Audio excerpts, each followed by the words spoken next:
You've seen my next guest on Magnum P.I. and Sweet Magnolias, but he also once graced the set of one of my projects. Shawn Passwaters joins me next on an all-new RXG Exclusives. We must open up our minds and take a look inside. That we find we hold all the answers tonight. You're watching the award-winning RXG Exclusives, hosted by award-winning actor and award-winning filmmaker Robert X. Golphin. Find we hold all the answers tonight. I'm happy to welcome Shawn Passwaters to the program. Thanks so much for taking time out of your busy schedule to be here. Hey, thank you so much for having me. It's really good to see your face again. Yeah, man, it's been ages since we've seen each other, but a joy to watch your career continue to blossom. The reboots of Dynasty and Magnum P.I., the crime dramas Mr. Mercedes and NCIS Hawaii, and of course, the role of Dr. Howie Young, opposite the likes of Tony Award winner Heather Headley on the Netflix drama Sweet Magnolias, are among Shawn's body of work. He was also a performer in the ABC Diversity Showcase alongside Chadwick Boseman and Malcolm Goodwin. Shawn's first IMDb credit, International Movie Database, just happens to be in a little scene student film written and directed by yours truly. As a St. Augustine's undergrad, St. Augustine's University, I produced Tilted, a psychological drama centering on sexual assault. It actually caused a bit of controversy on campus. But Shawn, you and your co-star Athena Pierce were so stirring in your portrayals, and I appreciate the sensitivity, commitment, and input you gave in rehearsals and on set, in addition to your obvious bar none talent. My classmates and educators were beyond impressed and moved by your performance. Are you married or kids? Or? I have a son, Brian. He's with his father.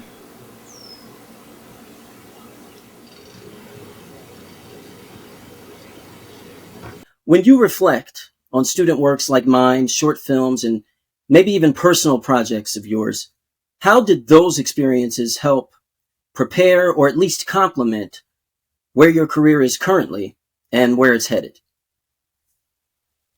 Wow. For one, thank you for that intro. That's a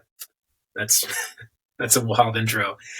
To answer your question, I mean, it being one of my very first pieces, we do all this work. I mean, I think about now, but if I'm isolating to back then, we did all this work and prep to act. But then when you get on set, it's like you learn as you go. And you're working with an actor and you have no idea their background. Athena, I had no idea what her training was. So I wasn't able to drop into any kind of method or even to kind of discuss that even. We looked at the material and we just started working together. And that to me was honestly probably one of the best first experiences to just, all right, well, this is how the career will go. You're going to drop in and utilize whatever you can access because nerves and everything, all that played in. I mean, gosh, I was so nervous. You probably could tell. I couldn't tell. I couldn't tell. Well, and that particular character is so different than my natural. I mean, I wouldn't be a sinister. I can be the trusting guy, which is part of that character. And I think that was the fun, sellable part of that.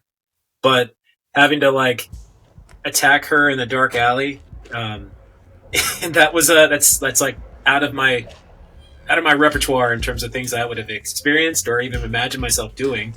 So it was fun. It was so fun to play. It was so fun to be given permission to not to be a horrible guy, but to tell a story.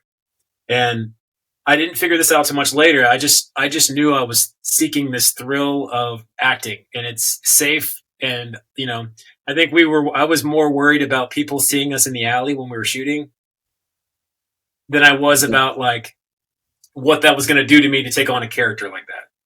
So with no permits, if I may add. I think you had mentioned that too. So that was, and I remember we were even shooting in the car. It was a tiny little car that Athena had. But to sum that up, basically, I think that set me up. It made me dive right in because I can. What is the term? I can tarry till I'm ready, but never make it there at all. I feel very specific about you. I mean, when I learned to ski, I didn't start on the bunny slopes. My friends brought me to the top of the mountain, and by the time I was at the bottom, I learned that works for me. That doesn't work for everybody, but for me, I'm a cautious person. So jumping in is probably the best scenario for me. And then once my feet are wet, then I can explore. I still Absolutely. get jitters every time I do any project.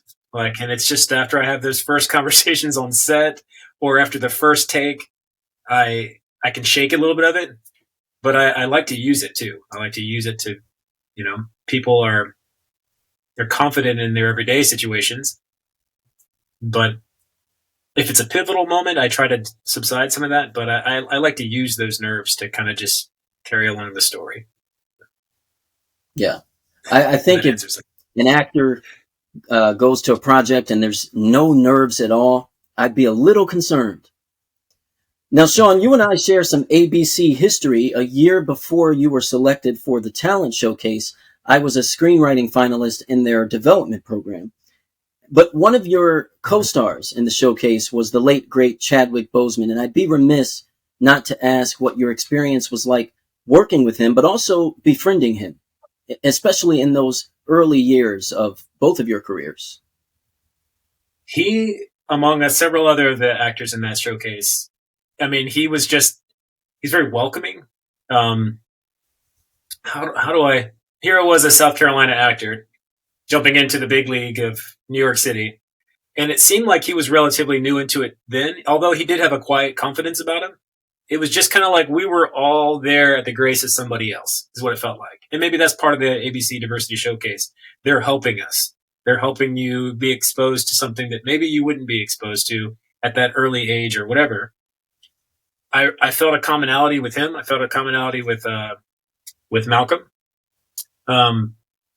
Chadwick helped me. There was a stage where we went and we rehearsed for the showcase.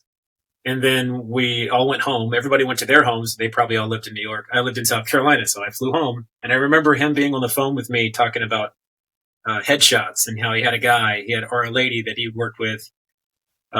And he was a resource. He's like, yeah, anything you need, call me, let me know. We can chat about those things. When I dove into New York, it was really tough for me to just get acclimated. I needed to get a job. Malcolm actually was the one who got me a job on a boat with him. It's called Spirit Cruises. It's like a dining cruise line. And I'm so thankful for that. He set me up with a job. So I was working with an actor that I knew and a bunch of other actors that worked on these boats. I got the taste of what it felt like to live, because the only people that I was friends with in New York were the people from the showcase. So I think we gathered for a couple birthdays, and Chadwick was there. And then, of course, he took off. I mean, he had some opportunity pretty fresh out the gate, and I think that moved him to New York or to Los Angeles for a small period of time during pilot season or something like that. So we missed that initial connection. But gosh, Alfredo Narciso, he's another actor from that showcase. Brilliant actor. They all are. But Alfredo let me live with him. So for the first 3 months, I was living with Alfredo. ABC put me up in the Lucerne, which is it's on the Upper West Side. It was on 79th Street. It was a 2-bedroom suite. So that, in my mind, as a naive young man, I was like, oh, this is what living in New York is like. It's not. Alfredo reached out pretty rapidly, and he was like, hey, man, I have a space that you can rent. It's a tiny little room. And I'm like, I'll take it. And it was a 6-story walk-up on 49th Street between 10th and 11th, which, great location. But moving there in the winter, when I did, that was tough. Schlepping all the way to between 10th and 11th, which is really far on the west side of Manhattan. But then to truck it up 6 flights of stairs, which I think is the maximum without an elevator in New York. But it was a reality check, and those guys were like brothers to me, and sisters, Monique and Cynthia Dye Robinson. Gosh, they both had really great careers as well. I'm missing some people there for sure. But Joe Holt, It was a long he list. was also another big brother. Yeah, I mean, I obviously there's been generation and generation and generation of really good actors that have come through the ABC diversity program, and talent like yourself. But there's something about that special group for me. Like I've been able to watch their careers all blossom. Initially, moving to New York, that was a bit of like I was in my own way. Like I was watching all these super talented people just take off, and I got so like in my head. So I just stopped for a little bit, and I went back and I studied at the William Esper Studio, and that helped me a lot. It helped me shake up some things. It gave me a little bit more of like a confidence that I was putting in the effort, and like I didn't want to. I felt like a phony to a degree. And now, decades later, I'm just I'm allowing myself to have those experiences, and I'm actually trying to get back to the untrained version of me, a little bit more raw. But I never would have thought to do that. I think that's why so many young folks get opportunities, because they're not inhibited yet. I see that in my kids. If I like have a really strong discipline with my kids, like it can help or hurt them, and I want to help encourage that, not for them to be actors, but for them to stay innocent. And I want to see if I can give myself permission and strip off some layers and see if I can find my innocence in a scene or material. Or I'm rambling, aren't I? No. This is very interesting, and a beautiful outlook there. I do want to ask, and I won't ask you to recount it all, as there are a couple of very profound and detailed interviews out there that folks should check out after this one, of course. But from life in Hawaii to living in Myrtle Beach, South Carolina, to later living in New York, your journey is an epic movie waiting to be filmed. When did you discover that you had talent, and who inspired and encouraged you to pursue your dreams in your formative years? Oh, wow. Let's see. For one, I never really thought about it in terms of talent as a youngin. I remember, if I had to date it back, I would say in third grade, in art class, there was a woman, I don't even remember the teacher's name, but she suggested to my parents that I join the summer arts program for painting and just exploring the arts, basically. And it was a little bit of a theater portion to it, but I was mainly focused on the art. And it was a 2-week program, and I think it was a government-funded program. She recommended me to go to this program, and I think that program helped me see, like, oh, I really enjoy art. I really enjoy tangibly making things. I really enjoy, like, creating. And we studied through all different forms of media. We did, we painted, we used mosaic, we even used the computer a bit. And this was early. This is, third grade for me. I don't even want to talk about how old I am, but this was like Dabble. I don't know if anybody knows that program. It's like paint, and then there was also Dabble was another version of that. But I got to at least flex out what skill sets that I had, and I thought I was going to be a painter growing up. Like that was something that I really, really wanted to do. I really wanted it, and I still do. I still would probably have a studio if I had the time. Photography was another thing that I studied quite a bit during that time. And now, when I say summer arts program, that was the first year after third grade, and then I continued that for another 3-4 years. And each year, I developed my skill set a little bit more. And then I realized that I was an artist. I realized that I had stuff, I had portfolios, stuff to show for it. And I think to me, that was kind of translating to, it's more than just a hobby. Like I'm not just, like I actually do have a talent for art. There's so many, like that's a big question because, we did move from Hawaii. Military brought us to South Carolina.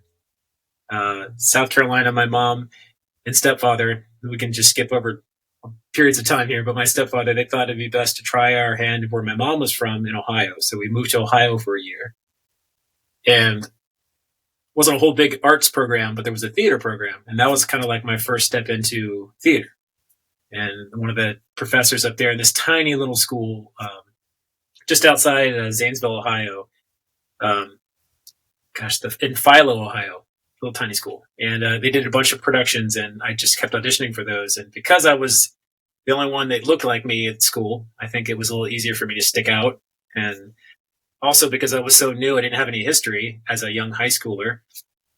It was easy for me to get a role. And now all of a sudden, I don't know, it was I felt more of a comfort having not had a history there. We only lived there for a year. I think I did 3 plays, and then we moved back to South Carolina.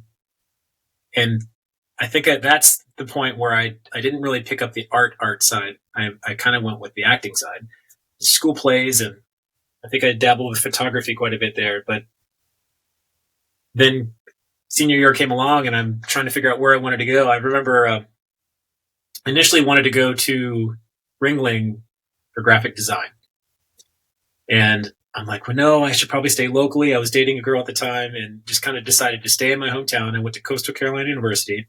I got a business degree. So I'm like, surely I can use that. We grew up very, very poor. So in my mind, I wanted to not be poor. And getting a business degree to me represented that. And staying at home, saving money, and all of that it just made sense. Plus, I was still figuring out who I was. I think maybe I was a late bloomer when it came to that. So, early college and all college, business marketing degree. I got a bachelor's in business marketing. Had an opportunity to do an internship in New York City with Citibank. Just so happens the summer before I committed to that, ABC Diversity Showcase rolls around. And I was like, you know what? Let me just pause the possible internship. I mean, obviously I'll be behind my peers, but let me just see what this is. And auditioned for it. Shortly after doing a film where you went to school, and then the auditions just happened to be at that same school. I'm like, oh, great! So it was kind of a reunion. There was a lot of friends. I don't remember all their faces, the specific names, because it's been so long ago. But I remember going, and they thought I was there to like see what we created, and I kind of was, because I think you hadn't finished editing it at that point. But we were also there to audition, and I kind of just did the best I could do with the audition. And then I think a month or 2 went by and, nothing, which is normal. You audition for something and you may never hear. Most of the time you don't. Yeah, most of the time. And that's something I had to learn early in. I just enjoy acting. I enjoy being there, performing a role, and an audition is that. That is the job. Now you can spice that up and give them more, and be more intriguing. And there's ways around that. It's a whole art in and of itself. But so I just forgot about it, and then I'm working at the Dixie Stampede of all places, and I get a phone call to the office, and my boss is calling me up. And that never happens at work, but especially that job. And it was the whole cast, my agent, and the whole casting department at ABC to tell me I booked the showcase. And gosh, man, my boss let me leave that day. I just didn't work that day, went home, kind of celebrated it, and then geared up to go to New York. And the rest is kind of history. Those Citibank peers that did take those jobs, I do remember years later running into them in New York City, and they were so excited to hear what was going on in my world, and vice versa, me to them. I think they were buying their first apartments. And I was like, living with 6 guys in a 1-bedroom apartment in Brooklyn Heights. It was eye opening. The life of an actor. Life of an actor. Well, for 2 seasons, you've played Dr. Howie Young on Sweet Magnolias. Can you tell me what that audition experience was like and what people can expect in season 3? That has been well, fortunately, I've always kept my agent. I had an agent, the same agency rather, that I was associated with when we met. Oh, I think wow. actually the reason I auditioned for your film was that there was like an email or something that went through our agency, and they encouraged us to try to do some of these projects. So that was, they're called Coastal Talent out of Charleston, South Carolina, or Mount Pleasant, I think is the actual home. But I'm still with them. So this Sweet Magnolias opportunity came from them. And I've had some really great projects throughout the years with them. But it was for a small role. in season 1, there's a character that's trying to adopt these kids because the parents of these kids passed away in a car accident. So they're trying to vet the godfather, and they're trying to vet the sister. And turns out the godfather is probably the more appropriate fit. And Heather Headley's character is the lawyer trying to figure all that out. So that was the role that I auditioned for. And we could talk about that, but this day and age, everything is first round tape. So we taped that, and then I got news for a callback, and I was so excited, living here in LA. Flew in. I tried to save money, so I think I flew into like Atlanta and then drove over. No. I flew into Florence or something and drove. Basically, I had to drive a while, but I had all that time to kind of just be prepped on my words and do something with my nerves, and then get freak out, and then cycle that whole cycle again until I got to the parking lot. But then I get there, and Chase Paris was like, "Hey, so they want you to read this other role," and I was like, "Great. So should I do both?" And he's like, "Well, get familiar with this, and take some time, and then we'll go from there." And they hadn't even planned on me auditioning for the part that I came in for, and I was so ready. And a part of me felt like, what? Like, I had spent a lot of time prepping for this. At least let me do it. And I even asked them in the room if, like, do you mind if I? And I started to read for that, and it was clear that that was not the role. And then something happened with Chase. He didn't have the line, so he had to like take a couple moments. So I just kind of killed the air. Like, I'm standing there with Norman Buckley and Cheryl Anderson, and my mind is splitting on who the Dan Polson, whomever. They were in the room, and I was just kind of just shooting the breeze with them and talking as a human being in person. And I was trying to kill time for Chase. And we talked about tennis. I had played tennis with Anna Wintour. That's a whole other story. We can talk about that later. And Norman Buckley was like, he perked up, and he obviously keeps bringing that scenario up every time I see him on set. Like, he's like, "Oh, this is easier than playing with tennis with Anna." Anyhow, that particular one episode role that I just initially auditioned for became a reoccurring part. And I'm so grateful because none of us know whether or not we're getting another season each year. We don't know the material until we get the material so that way nothing spills out. It's very, very closed, lock key, because there's a lot of cliffhangers in our show. And each year I'm very surprised. Like, I had 2 episodes the first year, so I'm thinking, yay, maybe I'll get a couple more episodes the next year. And I ended up getting 6 more.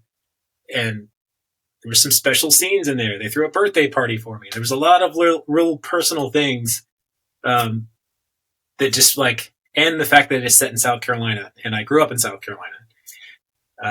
It's so personal. It's clean. I'm proud of it. The talent, or the cast members, are amazing. My wife is a huge fan of Heather Headley, and I get to be her friend.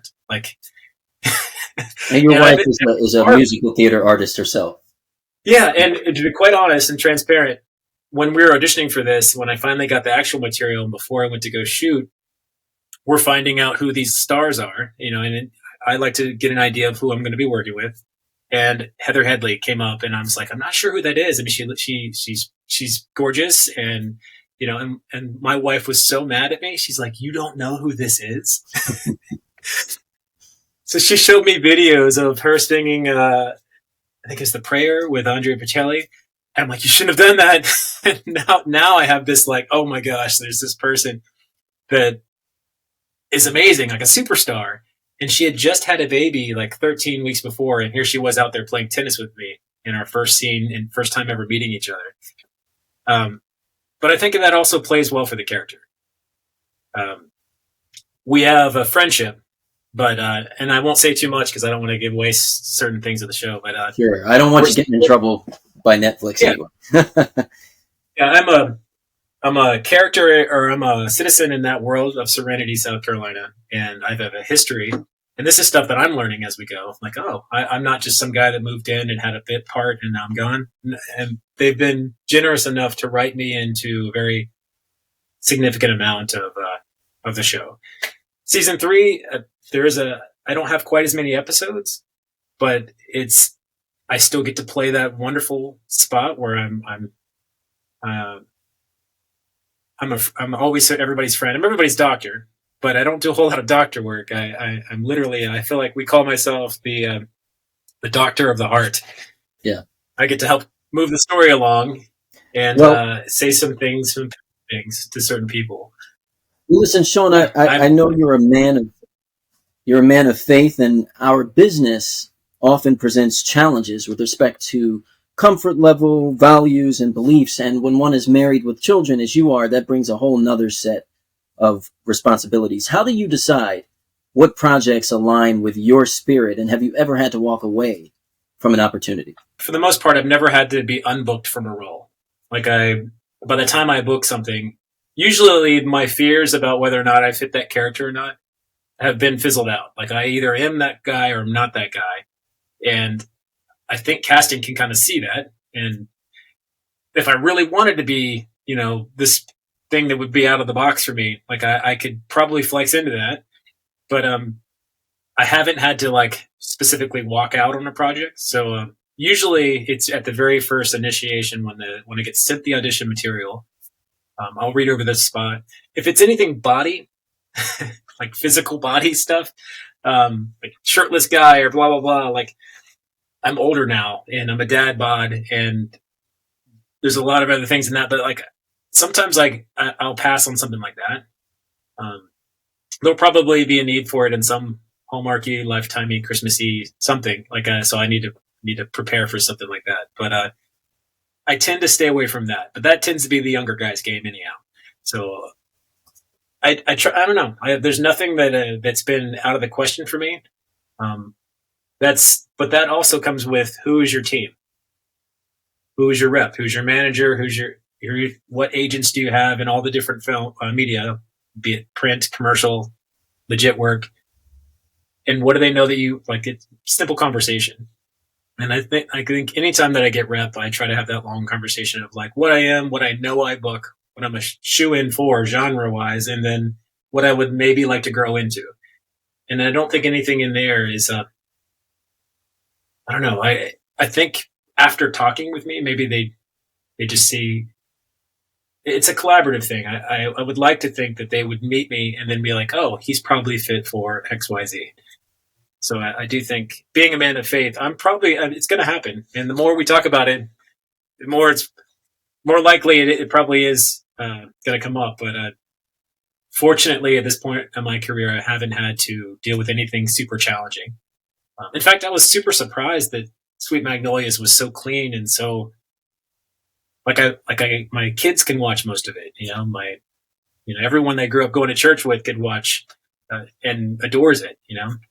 There are some subject matter that my wife and I in our industries just deal with every day. And we're not, if I can go on this platform for a second, we're people of faith, but it's not our job to judge. So like, we're just trying to love people, love people well, and it could be anything from the homeless guy on the street to, whatever category you want to put out there. And at the end of the day, like how well are we loving people and how are we showing our kids how to love people?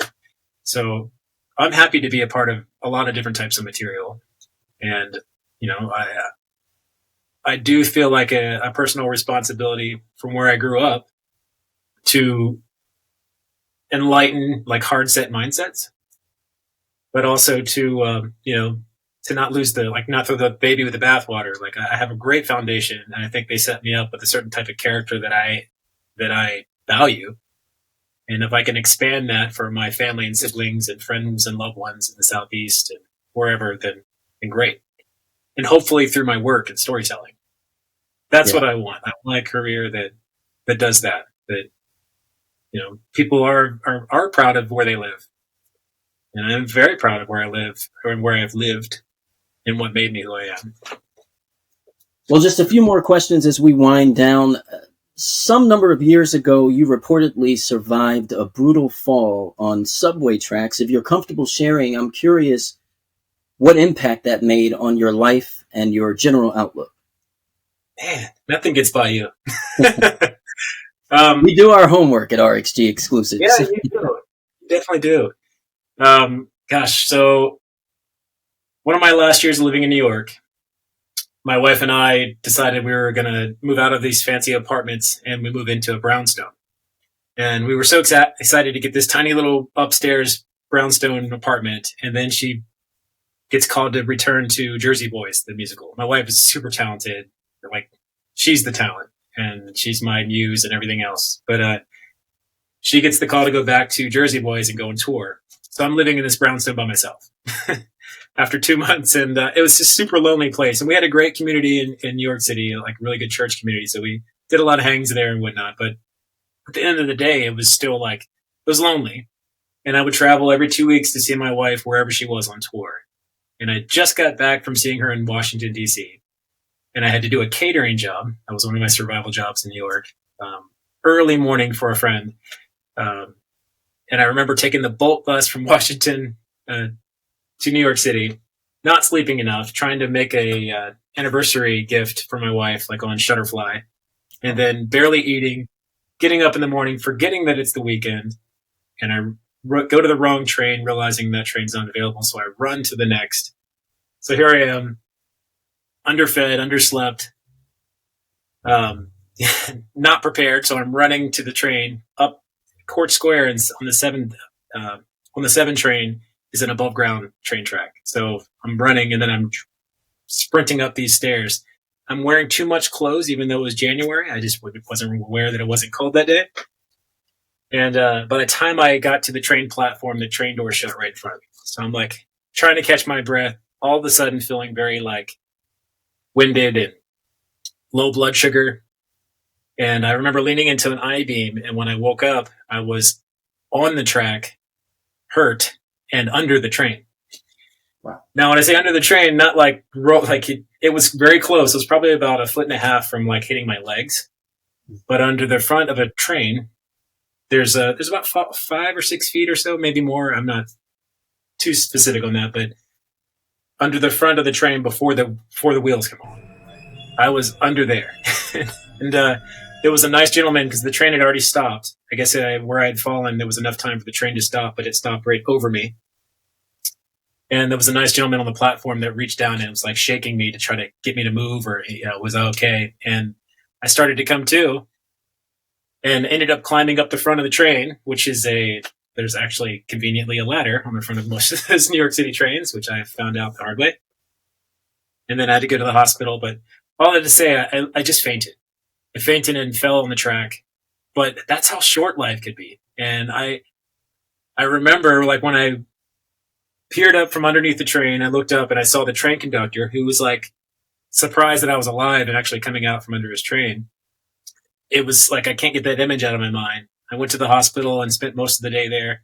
They sent me home. I took the train home. Wow. Ended at that platform, and just wanted to man, what happened today? And as I'm looking at the train, wearing the same clothes, the train comes in, and I'm just like imagining it falling, and it was the same train conductor. And he looked at me as if I was going to jump or something. It was quite hilarious, but I chatted with him for a brief moment and then walked home and sat on the stoop, which you do in New York City on your brownstones. I sat on the stoop and just I just felt very fortunate and very, very lost, but also like, all right, if I was supposed to perish, that wasn't the day. Now what do I do? That story can go on and on and on, but it's super sobering to be in a city that you love and to feel alone. It's really easy to feel alone in the midst of like so many people. And that's something that I recognize quite often in people that I work with, is if there is a feeling of aloneness. Everybody has their social situation, which is great, but like my heart is for those that have that demeanor about them. Like I can see it right away. And that's what I enjoy about storytelling, because I feel like you get in there, you're saying this, but there's something else going on. And I love the subtext. My goodness. Thank God that you survived that. Well, listen, the last few years have shed light on a variety of social issues, including race relations in Asian and Native American communities and their representation in arts and entertainment, Have you seen any significant improvement in those areas as a member of those communities yourself? And how can political figures, industries, and just the everyday citizen help those communities have more access to opportunities and just a better quality of life all around? Oh, wow. That is something I think about quite often. You and I both have had the fortune of being a part of the diversity showcase with ABC. I know that other networks do similar things. I feel like the more prominent is probably ABC. It definitely brought, what I can say that it brought me from the South to New York, and it gave me opportunity. The things that I was auditioning for with those networks weren't quite things that I was ready for. The parts that were available for me were like dry cleaner, taxi driver, very, very stereotypical roles. And that's just what, I guess that was just at the time what was going on. And I wasn't Asian enough, wasn't white enough. And it was hard. It was hard for me to be, I felt very like I didn't fit. But commercially, it's like having a business marketing background, like I understood what commercials were for, it made total sense. And I made a good portion of money being able to be diverse and sell to multiple markets. Here I am selling products, and I could do that because I kind of look like this person, I kind of look like that person. And I got that. So I'm utilizing that. And I was just hoping and praying that the industry would kind of be the same, because people aren't just black, white, I would call myself other. And it has in a dramatic way. And, it's decades later to a degree. Had it been that way when I first started, it would have been, there's a bunch of would have beens, but mentally, I don't think I was ready for that then either. So, it's coming around at the right time. I'm super proud of the strides that people are making. Political figures, I don't know if I can speak to that specifically, but you would want to think, and I won't go major U.S. politics, but in terms of SAG-AFTRA, there's a representation of it's not just a one color race. There's a lot of different folks in there, and for me, it's of interest to have a representation all over, because I just think we all gain for that. I think we all are able to feel like we have a seat at the table. And I'm super proud of the Asian representation that it has been coming out in film and television series and whatnot. And I'm giving myself more permission to look into that side a little bit more of myself. Because growing up, because I didn't grow up necessarily Asian, I grew up very, very white, very poor white, and that's a weird thing to identify with. But allowing myself to feel and to discover who I am doesn't have a whole lot to do with the type of characters that I play, but that experience I draw into it, and I can tell a story with my past experiences without bastardizing them. Gosh, that's a super complex. This is like a have coffee or it's a whiskey or that's another conversation. Definitely. Well, listen, Shawn, what's next? What's next for you, and what's the best way that folks can follow your success? I'm okay on social media. You and I have connected on Instagram, and well, you're busy, man. You have a life, so and kids. If you have kids in my school district, we're going to probably be hanging out for that season. That. That's just the season of life I think that my wife and I are in. But they call it the busy years. I think we're kind of exiting the busy years and starting to get to where there's more specific things we target with the kids. But IMDb is probably a good source. What's next? I would say, I'm super loyal to Sweet Magnolias. It's been a huge blessing in so many ways. I've been able to meet some really cool producers and writers from that have been able to pen the words that I speak. And that's just such a relationship. I would love to follow those people their whole careers and work together and collaborate. You had mentioned a movie epic of my biography, that's a different story. But I would love to help collaborate and write something, whether it be my exact story or based upon elements that have gone on in my life. Sweet Magnolias is in the genre of Hallmark-y, Lifetime-y. I would like to start cranking out some films, but I would say if someone were to follow what I'm doing currently, if they're following what's coming out, like June 20th or July 20th, we're dropping season 3. So you'll be able to see me a little bit there. And the doors that open from this project, I hope, are complementing to this particular show.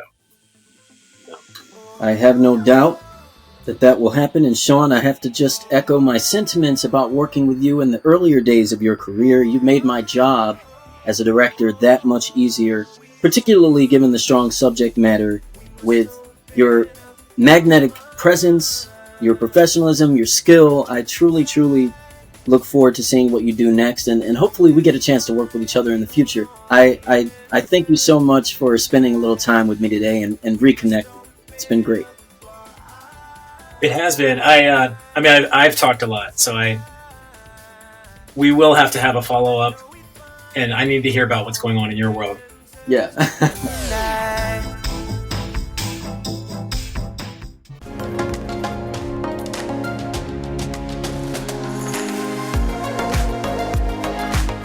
Make sure to like, comment, and hit subscribe on our YouTube channel so you never miss out. RXG Exclusives, hosted by Robert X. Golphin, now playing.